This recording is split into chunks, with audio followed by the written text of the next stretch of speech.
ഐതിഹ്യങ്ങൾ നിറഞ്ഞ പാമ്പുമേക്കാട്ടുമനയിൽ നിന്നും ഞങ്ങൾ പോയത് കൊടുങ്ങല്ലൂർ ശ്രീ കുറുമ്പ ഭഗവതി ക്ഷേത്രത്തിലേക്കായിരുന്നു. ക്ഷേത്രത്തിനടുത്തുള്ള ഒരു ഹോട്ടലിൽ നിന്നും ബ്രേക്ക്ഫാസ്റ്റ് കഴിച്ചതിന് ശേഷമാണ് ഞങ്ങൾ ദേവീ സന്നിധിയിലേക്ക് പോയത്. 10 ഏക്കർ വിസ്തൃതിയിൽ വ്യാപിച്ചു കിടക്കുന്ന പ്രദേശത്തിൻ്റെ മധ്യത്തിലാണ് ക്ഷേത്രം സ്ഥിതി ചെയ്യുന്നത്. ക്ഷേത്രത്തിനു ചുറ്റും ഒരു നിഗൂഢത നിറഞ്ഞിരിക്കുന്നതായിട്ട് തോന്നും.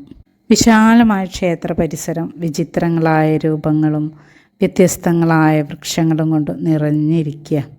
ക്ഷേത്രപ്രവേശന ബിൽ പാസ്സാക്കുന്നതിന് മുൻപ് തന്നെ എല്ലാ ജാതിക്കാർക്കും പ്രവേശനം അനുവദിച്ച കേരളത്തിലെ ആദ്യത്തെ ക്ഷേത്രമായിരുന്നു കൊടുങ്ങല്ലൂർ ശ്രീ കുറുമ്പ ഭഗവതി ക്ഷേത്രം.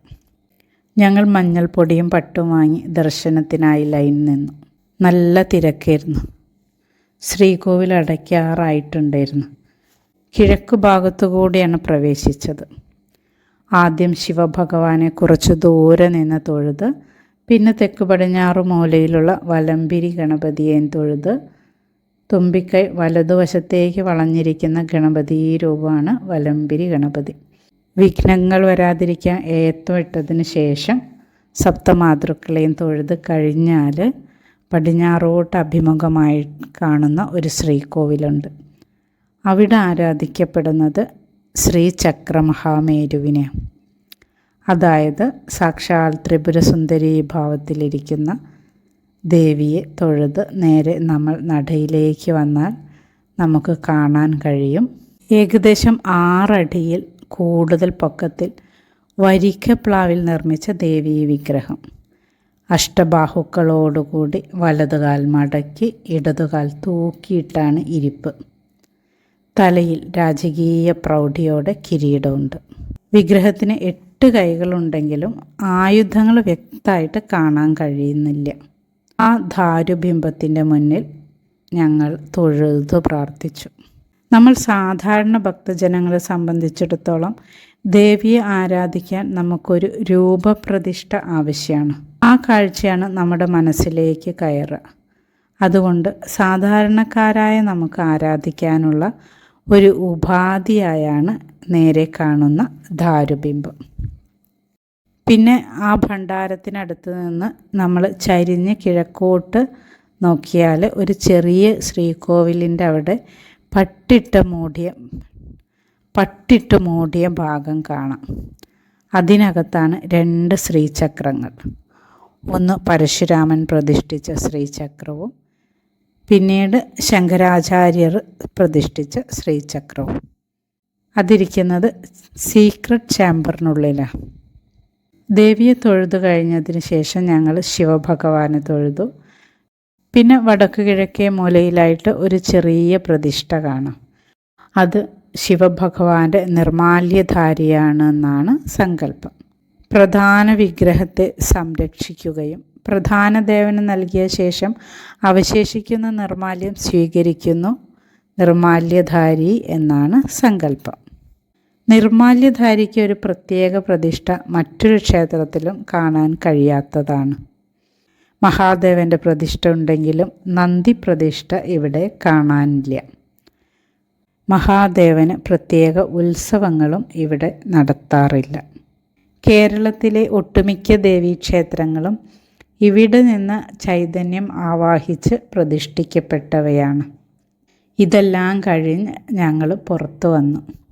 എന്നിട്ട് വടക്ക് കിഴക്ക് മൂലയിലായിട്ട് ഏകദേശം 12 അടി ഉയരത്തിലുള്ള ക്ഷേത്രപാലകൻ എന്ന മൂർത്തിയെയും തൊഴുതു.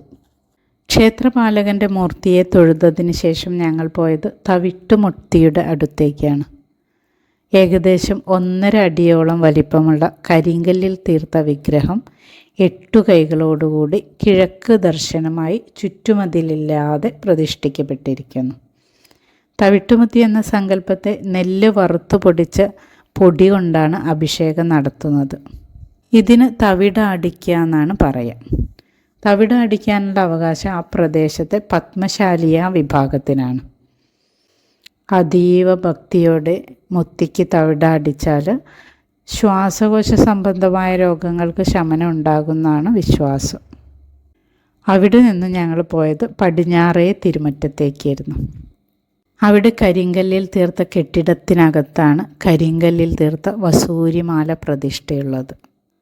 മഞ്ഞൾപ്പൊടി അടിക്കലാണ് ഇവിടുത്തെ പ്രധാന വഴിപാട്. ക്ഷേത്രത്തിനു ചുറ്റും തറ കെട്ടി സംരക്ഷിച്ച നിലയിൽ നിരവധി ആൽമരങ്ങൾ കാണും. ഈ തറകളിൽ അവകാശികളുടെ പേര് കൊത്തിവെച്ചിരിക്കുന്നതായിട്ടും കാണാൻ സാധിക്കും. അമ്മയുടെ തറവാട്ടുകാരുടെ ആൽത്തറയായ കണ്ണോളിത്തറയ്ക്ക് മുന്നിൽ നിന്നെടുത്ത ഫോട്ടോ ആണിത്. ഞങ്ങൾ ധാരാളം ഫോട്ടോസും വീഡിയോസും ഒക്കെ എടുത്തു. ഞങ്ങൾ കുറേ സമയം ക്ഷേത്രത്തിന് ചുറ്റും ചുറ്റി നടന്നു.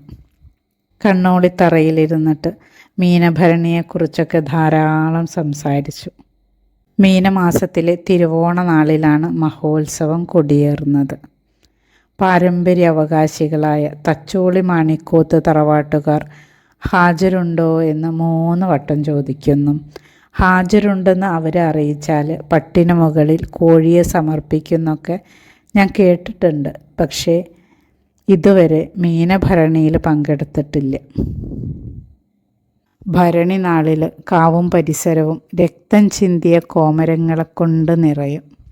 കുടുംബക്ഷേത്രങ്ങളിലും ദേശക്ഷേത്രങ്ങളിലും വീടിൻ്റെ മച്ചകത്തും പൂജാമുറികളിലും ഭഗവതിയെ കുടിയിരുത്തിയിട്ടുണ്ട്. അവിടങ്ങളിലൊക്കെ പ്രത്യേക പൂജകൾ നടത്തിയ ശേഷമാണ് ഭക്തർ കൊടുങ്ങല്ലൂരേക്ക് വരുന്നത്. ഭഗവതിയെപ്പോലെ മനോഹരമായി ചെമ്പട്ടണിഞ്ഞ് ചിലമ്പ് ധരിച്ച് വാളേന്തി ചിലപ്പോൾ പൂമാലയും അണിഞ്ഞാണ് കോമരങ്ങൾ വരുന്നത്. ഭക്തനും ഭഗവതിയും ഒന്നാകുന്നതാണ് മീനഭരണി. ഭക്തർ കൂട്ടുകൂടി ക്ഷേത്രത്തിന് ചുറ്റും ഓടുകയും ക്ഷേത്രം ശുദ്ധീകരിക്കാൻ വടികൾ ക്ഷേത്രത്തിനുള്ളിലേക്ക് എറിയുകയും ചെയ്യുന്നു.